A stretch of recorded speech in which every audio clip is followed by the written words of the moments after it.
Okay, let's look at the set from Z24 based on average. Here we are given that a T20 cricket match consists of two teams playing 20 overs each, numbered 1 to 20. The run scored in any over is a non-negative integer. So that is the important point. The run scored is always non-negative integer. The run rate at the end of any over is the average runs scored up to and including that over. That is, the run rate at the end of the kth over is the average number of runs scored in over number 1 to k, where k is from 1 to 20 and k is a positive integer. तो here we are given that कि जो run rate है वो क्या है, that is the average runs. तो अगर 1 से लेके k तक ओवर हुए हैं where k is a positive integer, तो k ओवर्स तक जितने भी रन्स का एवरेज होगा वो उसका रन रेट होगा. ठीक है.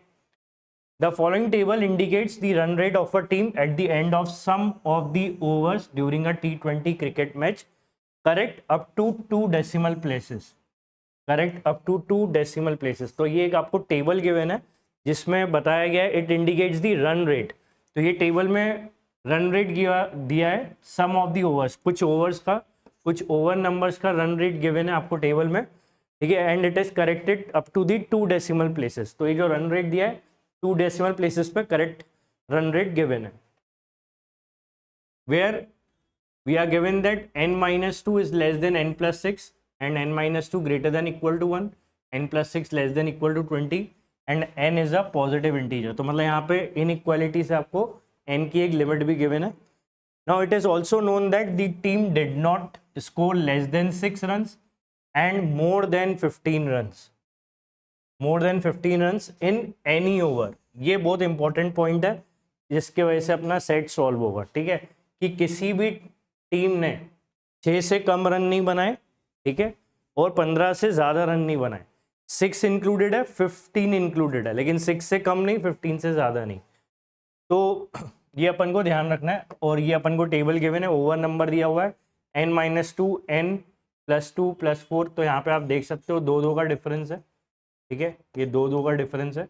और ये रन रेट दिया है 2-2 मैच का 8, n-2 ओवर में, n ओवर में 7.43, n+2 में 8.11, correct up to 2 decimal places. ठीक है. तो ये इन्फॉर्मेशन तो अपन को गिवन है. नाउ अपन को निकालना क्या है वो आप क्वेश्चंस देखो. क्वेश्चंस में पहला क्वेश्चन है कि what is the value of n. आपको n की वैल्यू बतानी है. ठीक है. जो ये ओवर नंबर आप इन टर्म्स ऑफ n देख रहे हो उसमें n बताना है क्या है. In which of these pairs of over numbers the team could have scored 22 runs. ठीक है. तो मतलब आपको बताना है कि इन जो पेयर्स दिए हैं ऑप्शन में, इनमें कौन से पेयर्स में जो टोटल रन है वो 22 हो सकते हैं. In which of the following over numbers the team must have scored the least, must have scored the least number. तो जो ऑप्शंस में आपको ओवर नंबर दिए हुए हैं इनमें से किस ओवर में टीम ने सबसे कम स्कोर किया है वो अपन को बताना है. ठीक है. तो अपन स्टार्ट करते हैं इसको. ठीक है. डिस्कस करते हैं डिटेल में. तो सबसे पहले अपन यहाँ पे देखें कि अपन का जो पहला क्वेश्चन है what is the value of n. तो अपने पास 13, 12, 7, 14 और 9 अपने पास ऑप्शन है. तो लेट्स से पहले मैं आपको इसकी वर्किंग बताता हूँ. लेट्स से मैं अगर 9 वैल्यू लेता हूँ n की. ठीक है. n अगर अपन 9 लेते हैं तो क्या होगा. See if I take n equal to 9, तो अपन को सबसे पहले तो ये क्लियर रखना है कि जो ये कंडीशन गिवन है n-2 should be greater than equal to 1. तो n-2 should be greater than equal to 1. Okay. And n-2 is less than n+6. Obviously n-2 n+6 से कम है. and n+6 is less than equal to 20. n+6 is less than equal to 20. ठीक है. तो यहाँ से n की value आपको दिख जाएगी 2 + 1 3. तो n मिनिमम 3 है और n less than equal to 20 - 6 14. तो यहाँ पे n मिनिमम 3 है और मैक्सिमम 14 है. ठीक है. और आपके पास सारे ऑप्शंस देख रहे हो आप 3 से ऊपर और 14 के नीचे ही हैं. तो अपन को n पहले अपन चेक कर रहे हैं कि 9 पॉसिबल है कि नहीं. और एक जो मैंने सबसे इंपॉर्टेंट कंडीशन आपको बोली थी कि जो स्कोर है वो 6 से 15 के बीच में है. ठीक है. जो वैलिड स्कोर है वो 6 से 15 के बीच में है. 6 और 15 इंक्लूड है. ठीक है. किसी इसमें दिया है it is known that team did not score less than 6 more than 15 in any over. तो किसी भी ओवर में 6 से कम और 15 से ज़्यादा नहीं बनेंगे रन. तो अपन पहला चेक लगा रहे हैं n इक्वल टू 9. तो टेबल में अगर मैं n की वैल्यू 9 रखता हूँ तो 9 माइनस 2 ये हो जाएगा 7, ये 9, फिर ये हो गया 11, और फिर ये हो गया 9 + 4 13, और ये 13 + 2 हो गया 15। ठीक है, अब अपन को ये चेक करना है कि ये 9 सही है कि नहीं। ठीक है, as per the conditions in the problem. तो पहली कंडीशन अपन यहाँ पे ये देखें कि अगर n 9 है तो इससे पहले 2 ओवर पहले, जब सेवेंथ ओवर तक रन रेट क्या है 8। तो अपन ने यहाँ पे देखा था कि जो run rate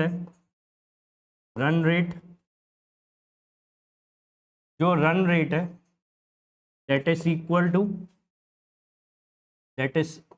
to total score divided by number of overs. ठीक है, ये अपन को पता होना चाहिए कि जो क्वेश्चन में गिवन है कि रन रेट क्या है, एवरेज है, तो total score divided by number of overs. ठीक है, तो रन रेट तो ठीक है, ये होता है कि भाई रन रेट अपन को गिवन है that it is total score upon number of overs. अब एक पॉइंट और ध्यान में रखना है कि देखो ये टोटल स्कोर होगा ना, किसी भी ओवर के बाद टोटल स्कोर, वो एक इंटीजर वैल्यू होना चाहिए। वो इंटीजर वैल्यू इसलिए होना चाहिए क्योंकि क्वेश्चन में लिखा है run scored in any over is a non negative integer. तो जो टोटल होगा वो भी तो नॉन नेगेटिव इंटीजर ही होगा, है ना। तो ये चीज का अपन को ध्यान में रखना है कि जो टोटल स्कोर है दैट इज इंटीजर। अब अपन ने यहाँ पे देखा कि भाई 9th मैच n9 चेक कर रहे हैं, तो 7th ओवर के बाद अपन n = 9 ओवर पे चेक कर रहे हैं। ठीक है, तो 7th ओवर के बाद रन रेट दिख रहा है 8, तो 7 × 8 कितना हो जाएगा, दैट इज टोटल स्कोर हो जाएगा 56। ठीक है, तो 7 × 8 हो गया टोटल स्कोर 56। अब इसके बाद अगर अपन देखें तो ये है 9 × 7.43 कर लो।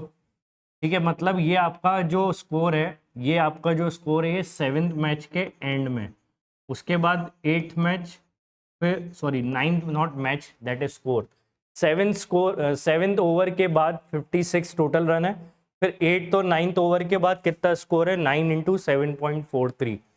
तो 9 इंटू आप 7.43 कर लोगे, 9 × 7.43 करोगे, ये आएगा आपका 9 × 66.87 and that can be taken as 67, है ना। तो मतलब अपन ये बोल सकते हैं कि जो टोटल है वो 67 है। तो 9th ओवर के बाद अगर रन रेट 7.43 है तो टोटल स्कोर 67 है, और 7th ओवर के बाद टोटल स्कोर 56 है। तो अपन ये बोल सकते हैं कि जो बाद के 2 ओवर्स हैं इनमें टोटल कितना बना है, ये टोटल कितना होगा 67 - 56 कर लो, तो 4 + 7 दैट इज 11। तो 11 बना होगा 8 तो 9th ओवर में रन। ठीक है, यहाँ टोटल स्कोर जो है वो 2 ओवर में आपके 11 रन बने होंगे। बट क्या ये पॉसिबल है, नहीं है, क्योंकि देखो मिनिमम तो 6 रन होने चाहिए, 6 से कम नहीं बन सकते और 15 से ज़्यादा नहीं बन सकते। तो 2 ओवर में अगर 6 मिनिमम भी रखेंगे तो 12 होता है, तो मिनिमम 12 होने चाहिए 2 ओवर में। तो 11 पॉसिबल नहीं है ना। तो 11 पॉसिबल नहीं है, इसका मतलब जो n की वैल्यू 9 है वो पॉसिबल नहीं है। 9 होने पे 8 और 9th ओवर का टोटल स्कोर 11 बन रहा है, विच इज़ नॉट पॉसिबल। ठीक है, ऐसे ही अपन ये डिस्कार्ड कर सकते हैं दूसरे भी ऑप्शन। तो लेट से मैं आपको एक ऑप्शन और चेक करा देता हूँ।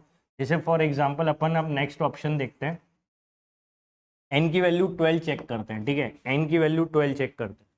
तो n अगर 12 है, तो अगर n 12 है तो आप ये वैल्यूज लिख सकते हो। तो ये हो जाएगा आपका 12, ये 12 - 2 10, ये 14, ये 16, ये 18। तो 10 × 8 80, मतलब 10th ओवर के बाद टोटल स्कोर 80 है। 10th ओवर के बाद टोटल स्कोर 80 है।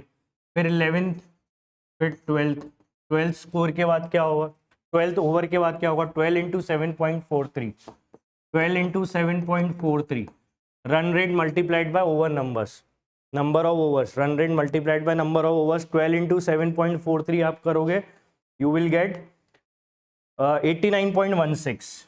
89.16 कैन बी रिटन एज 89, है ना। तो ये 89 होगा, क्योंकि आपका जो टोटल स्कोर है वो तो डेसिमल नहीं हो सकता, तो अपन 89 ले लेंगे।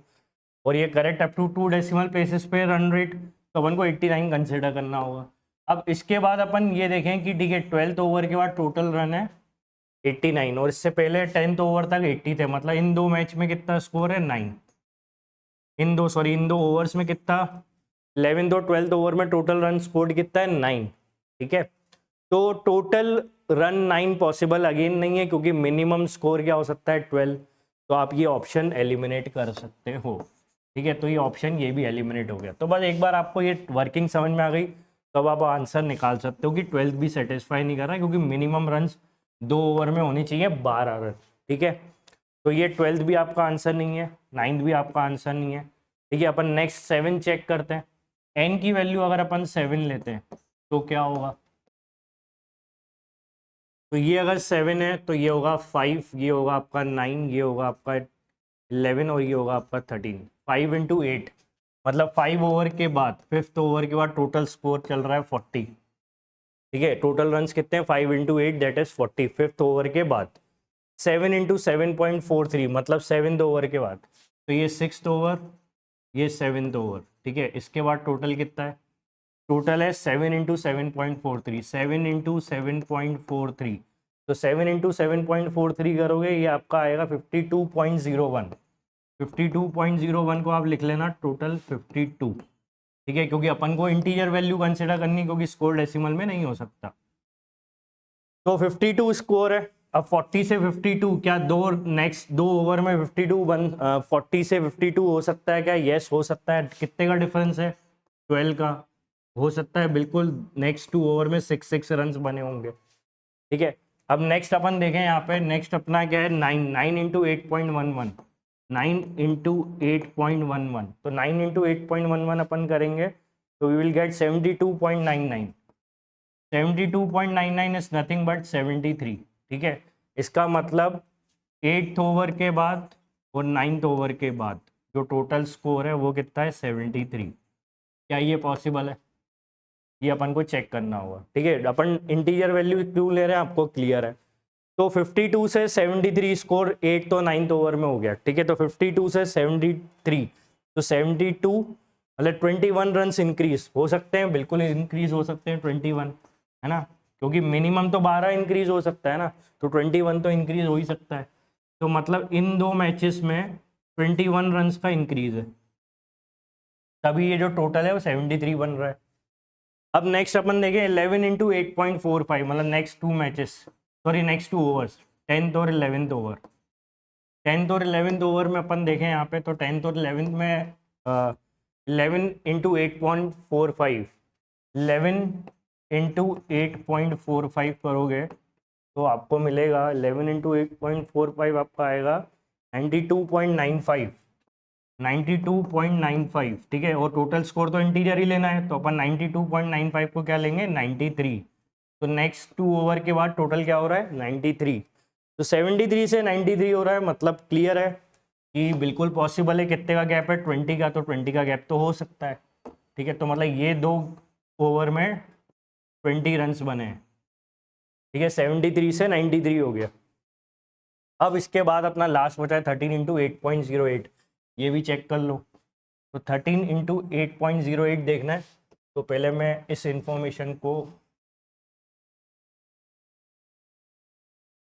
जगह बना लेते हैं अपन। ठीक है, अब अपन यहाँ पे ये देखें कि नेक्स्ट मेरे को 13 ओवर के बाद रन रेट है 8.08, तो 13 इंटू 8.08 करेंगे, तो 13 इंटू 8.08 आपका आएगा 105.04। तो 105.04 will be taken as 105, integer ही लेंगे हम। ठीक है, तो 12th ओवर और 13th ओवर के बाद टोटल स्कोर मैच का कितना है टूर्नामेंट का, दैट इज 105। तो 105 हो सकता है क्या, 93 से 105 बिल्कुल जा सकता है। ठीक है, कितने का डिफरेंस है, 7 + 5 12 का, तो ये वाला डिफरेंस 12 का है, तो बिल्कुल हो सकता है, क्योंकि मिनिमम 12 का डिफरेंस अलाउड है।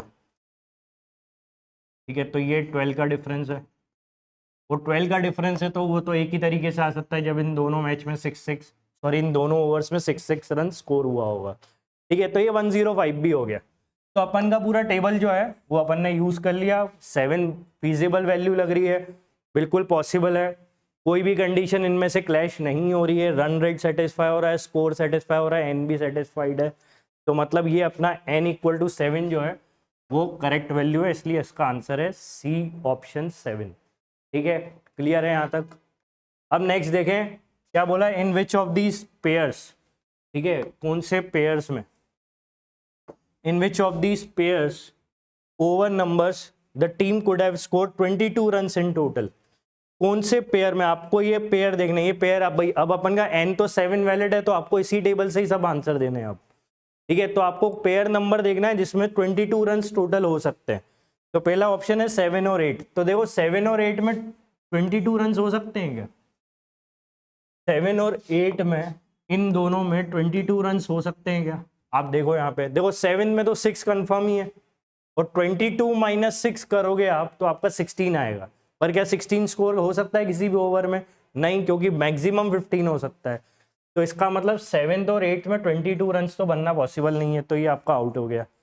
9 एंड 10 में, 9 एंड 10 में पॉसिबल है क्या? ये वाले दो में, इन दो में पॉसिबल है क्या? ये देखना है कि 22 रन्स बन सकते हैं क्या। चलो देखते हैं, अपन आगे देखते हैं। 6-7 में, 6-7 में तो क्लियर ही है, 12 है। 6 और 7 में तो 12 है, वो तो फिक्स है, तो 22 तो पॉसिबल ही नहीं है। 8 और 9 में, 8 और 9 में और देख लेते हैं अपन, ठीक है, कि 8 और 9 में कितना हो सकता है। और एक है अपना 10 और 11। तो ये 10 और 11 में हो सकता है क्या? 10 और 11 में तो गिवन ही है ना कि 20 टोटल स्कोर है, तो 10 और 11 में तो 20 स्क्वायर है, तो ये तो आंसर नहीं हो सकता। अब 8 और 9 में अपन को देखना है, और एक अपना कौन सा 9 और 10 में अपन को देखना है। तो 9 और 10 में 22 बन सकता है कि नहीं, वो अपन को चेक करना है। तो अब आप यहाँ पे ये देख सकते हो कि 6-7 की पेयरिंग थी, ठीक है। पेयरिंग्स आप पहले ध्यान से देख लो। अपन को यहाँ पे पता है 6-7 का टोटल 12 है, 8 और 9। अब यहाँ पे अपना एक ऑप्शन है 8 और 9, है ना। तो 8 और 9 में टोटल रन कितने बने? 21। तो 22 तो बने ही नहीं है, पॉसिबल ही नहीं है 22 बनना है, क्योंकि 8 और 9 में टोटल बना था 21। तो ये भी ऑप्शन आउट हो गया, ठीक है। अब आपका क्या बचा? सिर्फ 9 और 10। तो 9 और 10 ही आपका आंसर है, ठीक है। 9 और 10 ही आपका आंसर है, इन दो में ही पॉसिबिलिटी है 22 रन्स बनने की। अब पॉइंट ये कैसे बन सकता है 22 रन्स? तो 22 रन बनाने की भी कोशिश कर सकते हैं अपन। देखो इन दोनों में 21 का स्कोर है और इसमें 20 का स्कोर है। तो ऐसा हो सकता है कि यहाँ पे अगर अपन देखें, जैसे मान लो कि मैंने यहाँ पे ले लिया, इसमें 10 ले लिया और इसमें 11 ले लिया, तो 10 + 11 21 हो जाएगा, ठीक है। और मेरे को 9 और 10 में 22 बनाना है, तो मैंने इसमें 11 ले लिया, ठीक है। और ये 20 टोटल है, 20 माइनस 11 ये हो जाएगा 9। तो ये तो चारों फीजेबल स्कोर हैं, क्योंकि वो 6 से 15 के अंदर ही है। तो और 9th और 10th का टोटल स्कोर 22 भी बन रहा है, तो ये फीजेबल स्कोर है। तो ये फीजेबल स्कोर है, तो मतलब दैट इज दी पॉसिबिलिटी। और वैसे भी यही ऑप्शन बच रहा था, आपका आंसर है 9 एंड 10, ठीक है। आप कुछ भी डिस्ट्रीब्यूशन लगा सकते हो, उससे आपको क्लियर हो जाएगा कि आप 22 रन कैसे बना सकते हो, ठीक है। अब लास्ट क्वेश्चन क्या बोल रहा है? In which of the following over numbers the team must have scored the least number. कौन सा ओवर नंबर है जिसमें कम से कम नंबर हो सकते हैं? ये आपके ओवर नंबर लिखे हुए हैं यहाँ पे आपके सामने, ठीक है। किसमें आपको लीस्ट दिख रहा है? 8। 8 ओवर में कितना हो सकता है? इसका तो कुछ क्लियर है नहीं, अभी इसको हटा देते हैं। 8 ओवर में अभी स्कोर हमको नहीं पता, कुछ भी हो सकता है। ये तो बस ये पता है कि 8 और 9 का टोटल 21 है, ये टोटल 21 है, पर 8 और 9 का भी इंडिविजुअल स्कोर नहीं पता। 9 का नहीं पता, 10th का नहीं पता है, 11, अच्छा मतलब यही चारों उन्होंने ऑप्शन बना दिए, 8 9 10 11। और एक ऑप्शन बनाया है 7, ठीक है। ये तो अपन यहाँ पे देख सकते हैं कि भैया 7th में तो 6 तो खुद मिनिमम है, क्योंकि 6 से नीचे तो जाना नहीं है। और रही बात 8 9 10 11 की, तो ये तो 6 से ऊपर जा सकते हैं ना। 8 9 10 11 ओवर का जो स्कोर है वो तो 6 से ऊपर जा ही सकता है। जैसे अभी अपन ने एक एग्जाम्पल लिया था कि मान लो यहाँ 10 बना है, ठीक है, यहाँ 11 बना है, यहाँ 11 बना है और यहाँ 9 बना है। तो ऐसे अपन ने देखा कि 6 से ऊपर तो ये जा ही सकता है। तो डेफिनेटली ये क्लियर है कि जो मस्ट वाली कंडीशन है वो कौन सेटिस्फाई कर सकता है? सिर्फ 7th ओवर, क्योंकि इसमें तो मिनिमम 6 पक्का है। तो इसलिए आपका आंसर ही ये है। तो आपको इस पर कुछ सोचने की ज़रूरत ही नहीं है, वैसे मल्टीपल पॉसिबिलिटीज़ बनेंगी, उस पर काम करने की ज़रूरत नहीं है। अगर 6 रख भी दोगे तो मिनिमम स्कोर आपका 6 ही रहेगा। तो ये पॉसिबल नहीं है कि अगर मान लो मैंने यहाँ पे 6 रख दिया तो 21 माइनस 6 अगर अपन यहाँ पे करते हैं, तो आप यहाँ पे 21 माइनस 6 करोगे तो ये 9 15 हो जाएगा, ठीक है। तो ये अगर 15 है, और अगर अपन ने यहाँ पे 6 कर दिया तो ये 20 माइनस 6 ये आपका 14 हो जाएगा। ठीक है, तो अपन यहाँ पे ये देख रहे हैं कि जो मिनिमम स्कोर है in which of the following over must have scored the least number, तो ये पॉसिबिलिटी तो है 6 की, लेकिन कंफर्म पॉसिबिलिटी मस्ट कंडीशन किसकी है, वो सिर्फ 7 की है कि 7 के साथ तो और कोई कंडीशन ही नहीं है, वो मिनिमम ही रन्स लेगा 6। ठीक है, बाकी इसकी पॉसिबिलिटी 6 15 6 14 के साथ 10 11 11 9 भी हो सकती है, तो ये मस्ट कंडीशन सेटिस्फाई नहीं है, नेसेसरी कंडीशन नहीं है। ठीक है, तो इसलिए अपन की मस्ट कंडीशन जो है वो कौन सेटिस्फाई कर रहा है, 7th ओवर, जिसका मिनिमम स्कोर डेफिनेट है, and that is your required answer, option E. ठीक है, तो ये सेट था एवरेज के ऊपर। अगर आपको टेबल समझ में आ रहा है डायरेक्शन पढ़ के तो आप कर सकते हो, और ये कुछ कंडीशन रन रेट थोड़ा समझ में आ रहा है तो ठीक है, नहीं तो ये थोड़ा आपके लिए चैलेंजिंग हो सकता है। ठीक है, बट इस टाइप के सेट्स लगाओगे तो धीरे धीरे आपको क्लियर होते जाएंगे कि एवरेज के सेट्स कैसे करने हैं। ठीक है।